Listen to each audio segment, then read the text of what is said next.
Okay, bumaba ako kasi sobrang takot ako, nanenervyos ako, kaya bumaba talaga ako. Dito kami sa San Miguel ang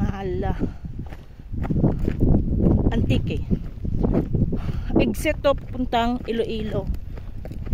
So very interesting. This is our first time. Jonas and Vivian is first time also. Mga tao dito sanay din magmotor tulad doon sa amin, sanay din sila magmotor. Pero ako simply takot ako sumakay. Bumaba ako. Guys, grabe. Parang lapit ng langit dito. Ang lamig ng klima, tapos ang ganda ng view. At saka dinadayo talaga, maraming riders. Oh. See?